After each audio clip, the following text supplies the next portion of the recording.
کلیسیائی لتوریائی سال میں جو عبادتی کیلنڈر ہے اس میں بڑی اہمیت کے حامل ہے۔ جب ہمیں سیمنری میں پاک یوخرسٹ پڑھایا گیا تھا تو ان 3 دنوں کے حوالے سے خاص الخاص بتایا گیا تھا کہ وہ نیا کاہن جو ان 3 دنوں کو انسٹرکشنز کے مطابق ادا کر جاتا ہے، پوری طرح سیلیبریٹ کر جاتا ہے، وہ مکمل کاہن ہو جاتا ہے۔ لہذا یہ 3 دنوں کی لتوریا سارے سال کی عبادات پر بہت عروج رکھتی ہے اور سب سے بہت زیادہ اہمیت رکھتی ہے۔ آج یسوع اپنے شاگردوں کے ساتھ عید فصح منانے کے لیے ان کے پاس آیا ہے، ان کے ساتھ جمع ہوا ہے۔ آج کے دن کو محبت کا دن بھی کہتے ہیں، کیونکہ اسی محبت میں مسیح خداوند نے اپنے شاگردوں کے ساتھ آخری فصح کھایا ہے۔ اسی عبادت میں یا اسی عید میں مسیح خداوند نے ان کے محبت میں پاؤں دھوئے ہیں، اور اسی عبادت میں ان کو حکم عظیم دیا ہے کہ جیسا میں نے تمہارے ساتھ کیا ہے تم بھی ایک دوسرے کے ساتھ ایسا ہی کیا کرو۔ کیونکہ آج کے دن اس لیے ہم اسے محبت کا دن کہتے ہیں، کیونکہ آج کے دن خدا خود انسان کی خدمت کرتا ہے۔ وہ خدا جس کی خدمت کے لیے دنیا کی ہر چیز جو کہ ہے وہ خلق کی گئی ہے، اور آج وہ محبت کی ایک اعلیٰ اور عمدہ مثال ہمارے سامنے پیش کرتا ہے۔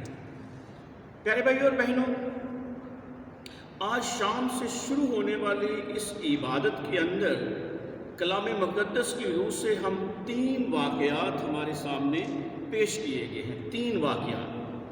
ایک واقعہ جس کا ہم نے پرانے عہد نامے میں ذکر سنا ہے، مصر میں فصح کا کھانا، وہ پوری کہانی جو کہ ہے وہ ہمارے سامنے بیان کر دی گئی ہے کہ کس طرح آپ لوگوں نے یہ فصح منانا ہے، برے کو ذبح کرنا ہے، برا بکری کا ہونا چاہیے یا بھیڑ کا ہونا چاہیے۔ یہ کلام مقدس کے مطابق تمام ہدایات جو کہ ہے وہ ان تک پہنچا دی گئی ہیں، اور اس کہانی کا خلاصہ یا لب لباب یا اس کا حاصل یہ ہے کہ یہ دن تمہارے لیے یادگار ہوگا۔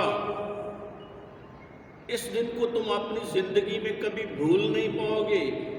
اس دن کی یادگاری جو کہ ہے وہ نسل در نسل آگے چلتی رہے گی، اور آپ اپنی نسلوں کو بتاتے رہیں گے۔ اور آپ جانتے ہیں کہ یہودی روایت میں یہ شامل تھا کہ ہر عید جب فصح کھائی جاتی تھی لکھا ہے کہ اپنے خاندان کے ساتھ مل کر کھانا ہے۔ اگر تمہارے خاندان میں کم لوگ پڑ جاتے ہیں تو پھر جو کہ ہے ہمساؤں کو یا باہر سے بلایا جاتا ہے، اور اس گھر کا سربراہ جو کہ ہے اس کہانی کو اپنی اولاد بچوں کے سامنے رپیٹ کرتا رہے گا تاکہ یہ سینہ بسینہ یہ یادگاری جو کہ ہے وہ آگے بڑھتی رہے۔ اور تم گویا کیا کرو گے؟ یہ خداوند کی بڑی عید مناؤ گے۔ یہ کوئی عام عید نہیں ہے، کیونکہ خدا آج تمہارے ساتھ یہ عہد باندھ رہا ہے، ایک کواننٹ باندھ رہا ہے، اس لیے گویا تم خداوند کی بڑی عید مناؤ گے۔ اس عید کا تعلق وہ خداوند کے ساتھ ہے جو تمہیں ملک مصر سے باہر نکال کر وعدہ کی سرزمین میں لے جانا چاہتا ہے۔ اور کیا کرنا کہ تم اس کو بڑی شادمانی کے ساتھ، بھئی یہ اتنا طویل سفر ہے، الجھنے ہیں، پریشانیاں ہیں، مصیبتیں ہیں، موت ہے، دکھ ہے، کرکراہٹ ہے، لیکن خداوند کا حکم ان کے لیے یہ ہوا ہے کہ تم اس کو بڑی شادمانی کے ساتھ۔ ایمان پورا اس وقت آگے پہنچتا ہے جب اس کے راستے میں آنے والی تلخیاں، مصیبتیں، تنگیاں، موت جو کہ ہے اس کا بھی اسی طرح بیان کیا جائے۔ تو تم بڑی شادمانی کے ساتھ نسل در نسل اس عید کو فرض جان کر، کس کی طرف سے؟ خدا کی طرف سے فرض جان کر عید مناؤ گے۔ اور یہ عید یسوع کے زمانے تک بلکہ آج تک یہ عید یہودیوں کے ہاں جاری و ساری ہے، جو عید فصح کے ساتھ نام سے پکاری جاتی ہے۔ اور یسوع بھی آج اپنے شاگردوں کے ساتھ فصح کی عید منانا چاہتا ہے۔ لوکا بیان کرتا ہے کہ اس کی بڑی خواہش تھی کہ دکھ سہنے سے پہلے وہ اپنے شاگردوں کے ساتھ فصح کھائے۔ فصح کھانے کا مقصد صرف اور صرف وہ فصح کا کھانا کھانا نہیں تھا، بلکہ جو صدیوں سے عید چلتی آ رہی تھی، آج اس کا وقت پہنچ چکا ہے کہ اس عید کو جو نسل در نسل آگے چل رہی ہے، اس کے معنی جو کہ ہیں وہ تبدیلی کی شکل لے لیتے ہیں۔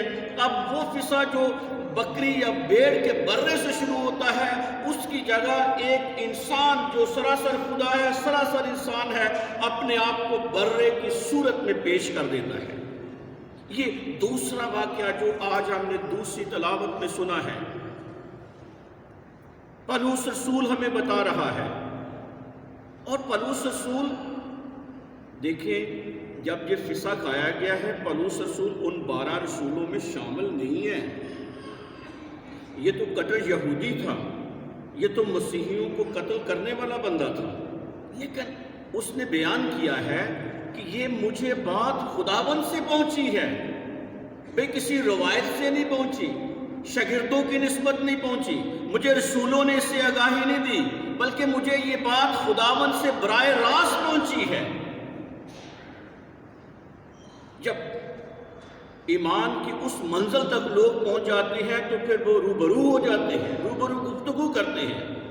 اور ہم نے یہ واقعہ سنا بھی ہے کلام مقدس میں کہ ہے شاؤل تو مجھے کیوں تنگ کرتا ہے، جہاں پر اس کی زندگی بدل جاتی ہے اور خدا نے براہ راست خداوند یسوع نے اس تک یہ بات پہنچائی ہے۔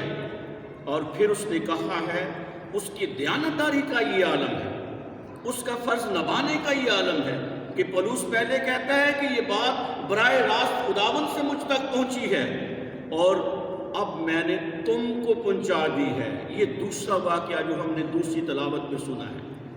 اس میں رتی پر بھی بددیانتی میں نے نہیں کی، جیسے خداوند نے میرے سامنے رکھا ویسے کا ویسا وہ پیغام آپ کو پہنچا دیا ہے، براہ راست کرنتھس کی کلیسیا کو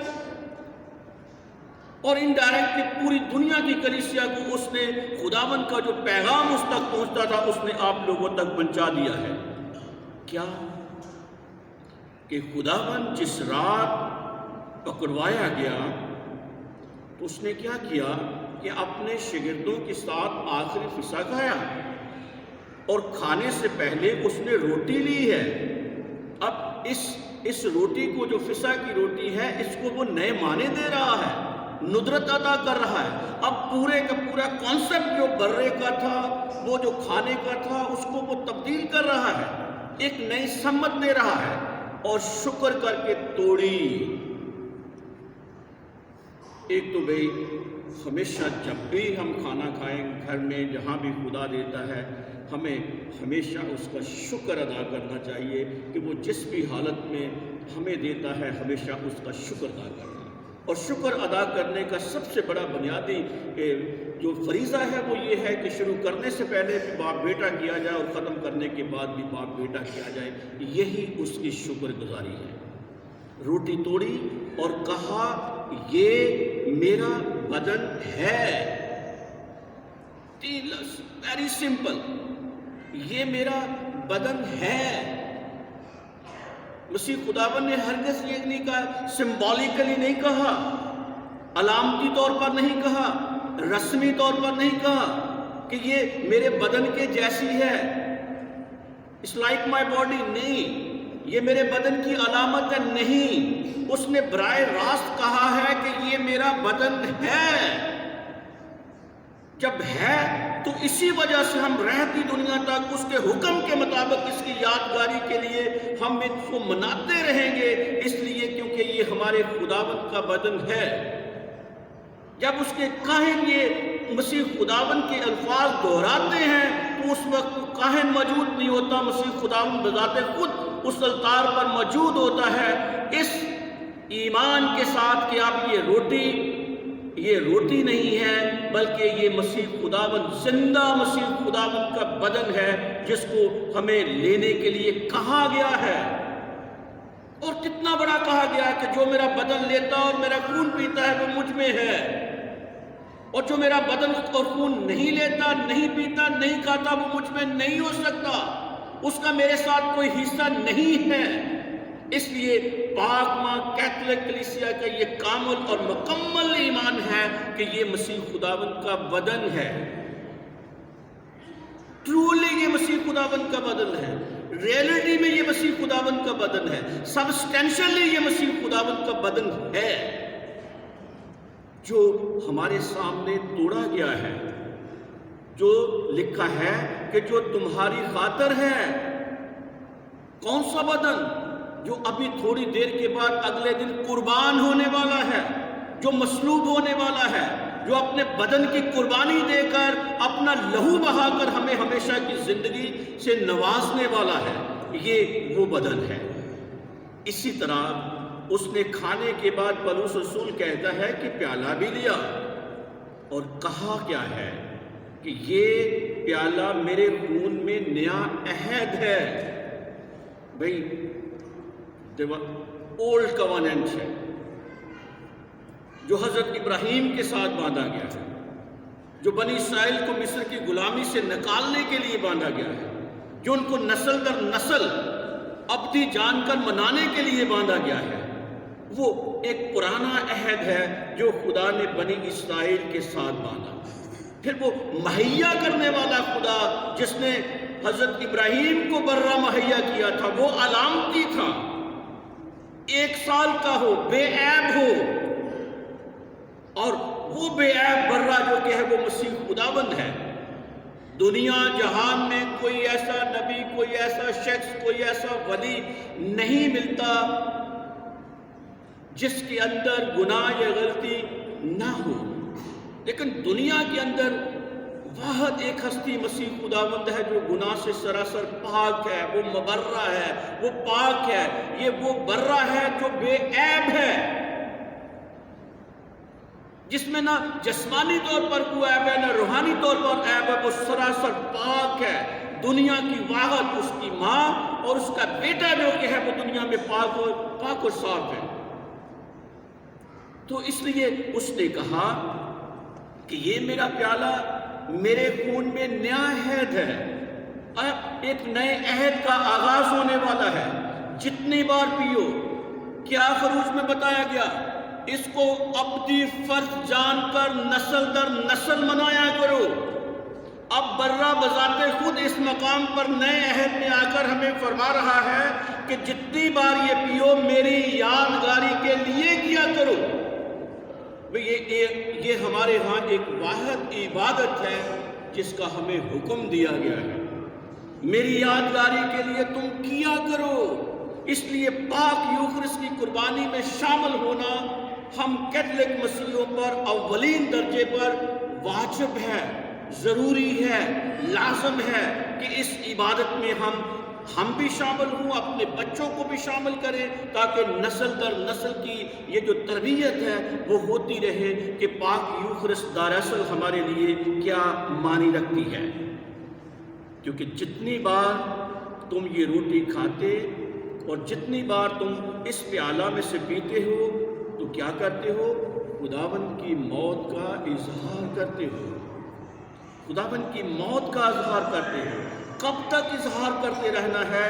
جب تک کہ وہ نہ آئے۔ یہ براہ راست پیغام ہے جو پالوس رسول کو پہنچا ہے۔ اور اس میں تیسرا واقعہ جو بیان کیا گیا ہے، اسی وہ مسیحی الفت کی ہے، یا مسیح خداوند نے اسی کے ذریعے پاک یوخرس کا تقرر کر دیا ہے، اور اسی مقام پر یہ شاگردوں کو اختیار دے دیا گیا ہے۔ کس چیز کا؟ کہانت کا، پاک یوخرس کی قربانی گزراننے کا۔ لہذا رومانی اقداس نامے کے مطابق 3 کام مسیح خداوند نے کیے، پاک یوخرس کا تقرر کیا، کہانت کا تقرر کیا، اور برادرانہ الفت کا ہمیں حکم دیا کہ جیسے میں نے تمہارے ساتھ کیا تم بھی ایک دوسرے کے ساتھ ایسے ہی کیا کرو۔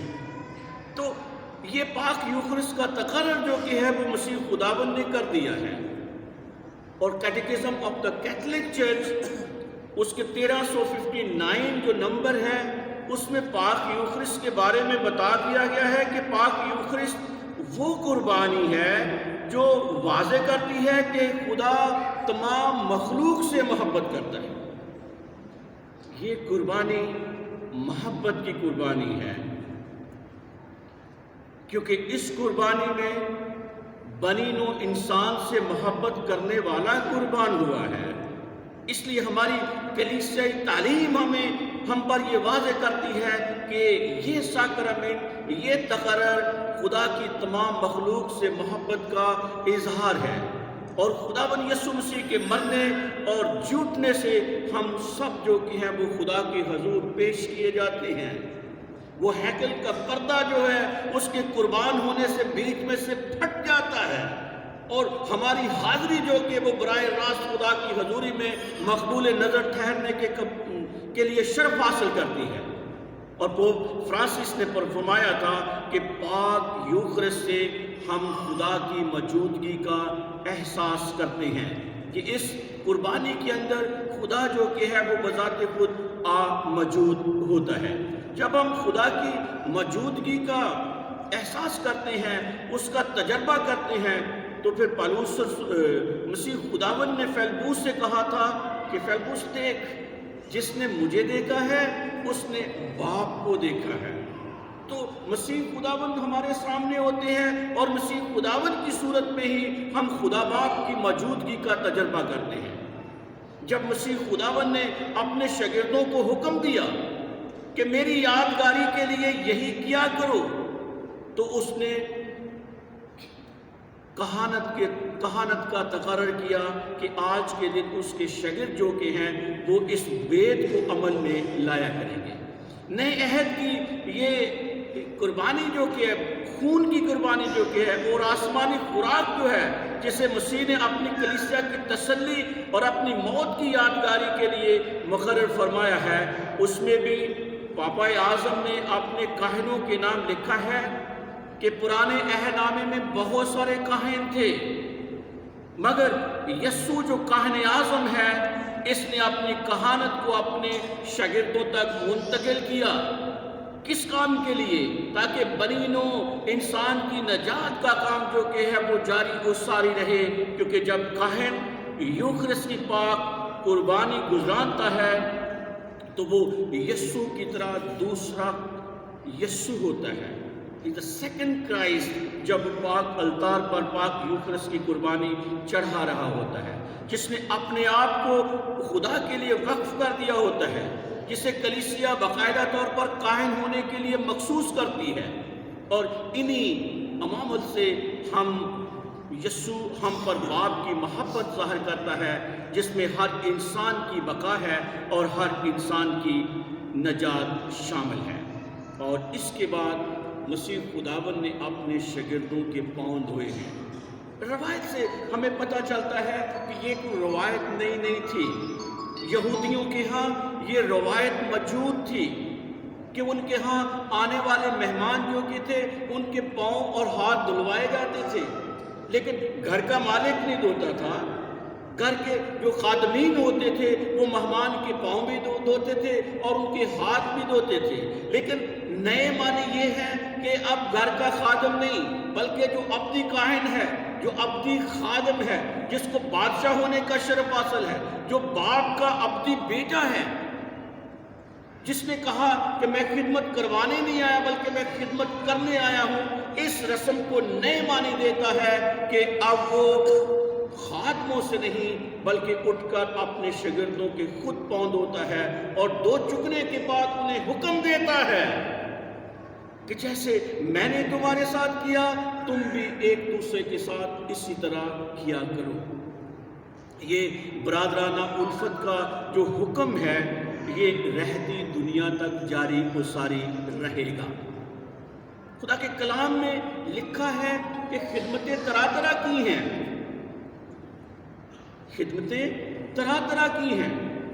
بیپتسمہ کے ذریعے ہم سبھی مسیح خداوند کی کہانت میں شامل ہو جاتے ہیں، بیپتسمہ کے ذریعے ہم سبھی مسیح خداوند کی بادشاہت میں شامل ہو جاتے ہیں، اور اس بادشاہ کے ساتھ ہم اس کے بیٹے اور بیٹیاں ہونے کے ناطے، کیونکہ اس نے ہمیں دوست کہا ہے، اپنے بھائی کہا ہے، اپنی بہنیں بولا ہے، اور وہ میراث جو باپ کی طرف سے اسے دی گئی ہے اس میراث میں وہ ہمیں بھی شامل کرنا چاہتا ہے۔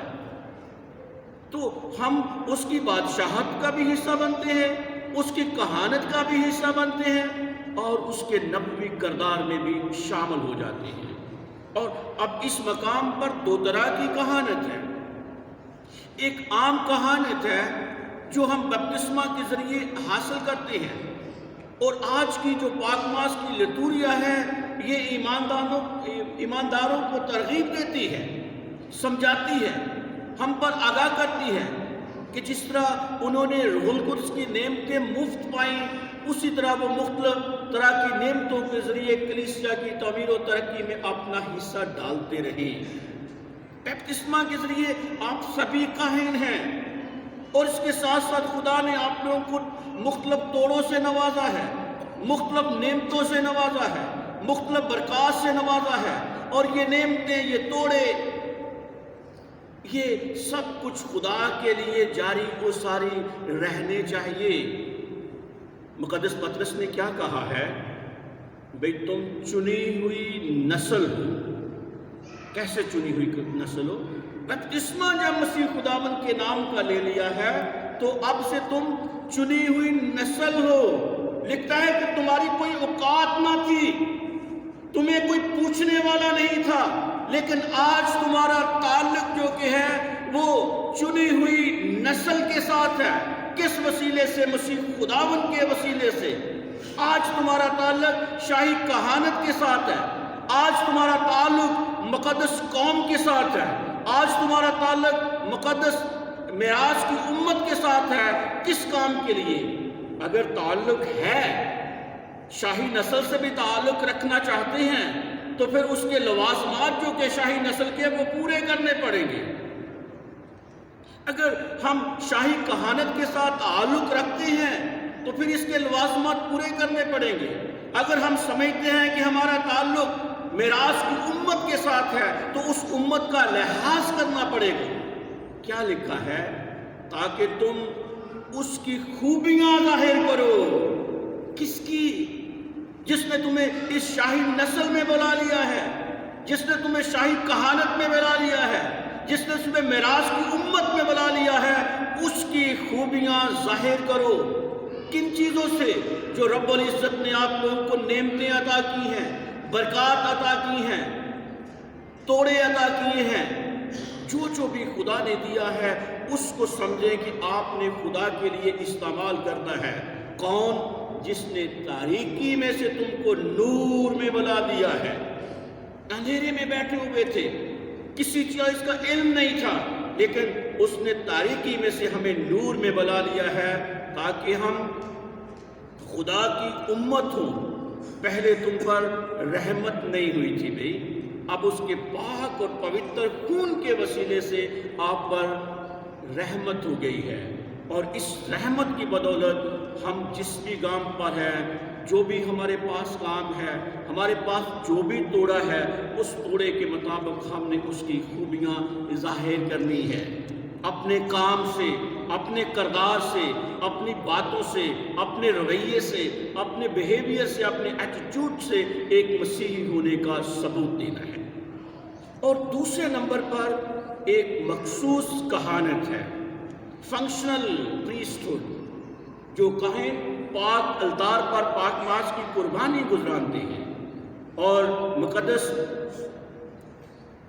پطرس نے ہی اس کے بارے میں بیان کیا ہے کہ تمہارے درمیان جو کاہن ہیں ان کو کیا کرنا چاہیے۔ ایک فنکشنل کاہن ہونے کے ناطے، ایک مخصوص کاہن ہونے کے ناطے ان کے کام کیا ہے؟ میں ان کی کہانت میں شامل اور مسیح کی عزیت کا گواہ اور اس کے جلال میں شریک ہوں۔ یہ مقدس پطرس اپنا گواہی دے رہا ہے اپنے ہونے کی، کہ میں اس کی کہانت میں شامل ہوں، میں اس کی عزیت میں شامل ہوں، اور میں اس کے جلال میں شامل ہوں۔ جو ظاہر کرنے والا ہے، میں انہیں تاکید کرتا ہوں کہ تم خدا کے اس گلے کو چراؤ جو تمہارے درمیان ہے۔ کس طرح چراؤ؟ کس طرح نگہداشت کرو؟ کس طرح ان کی نگہبانی کرو؟ خدا کی مرضی کے مطابق۔ کیسے؟ خدا کی مرضی کے مطابق اور دیے گئے اختیار کے مطابق ناروا نفع کے لیے نہیں بلکہ دلی شوق کے ساتھ، لگن کے ساتھ، پیشن کے ساتھ اپنے ان لوگوں کی خدمت کرنے کے لیے آپ لوگوں کو مخصوص کیا گیا ہے۔ پیارے بھائیوں اور بہنوں، کلیسیا میں بے شمار نعمتیں ہیں، کلیسیا میں بے شمار توڑے ہیں، کلیسیا میں بے شمار برکات ہیں۔ ضرورت ہے کہ ہر ایک اپنی بلاہٹ کے مطابق خدمت کا کام جاری و ساری رکھے اور دوسروں کی نجات اور دوسرے لوگوں کی بہبود اور مکمل رہائی میں ان کا مددگار ثابت ہو۔ خداوند مجھے اور آپ سب کو خدمت میں تجدید عطا فرمائے تاکہ تمام ایمانداروں کی خدمت سے ہمارے جہاں کی بھلائی بلکہ مکمل رہائی اور ہمارے خداوند کا جلال جو کہ ہے ظاہر ہو۔ خداوند مجھے اور آپ سب کو ایسا کرنے کی توفیق دے۔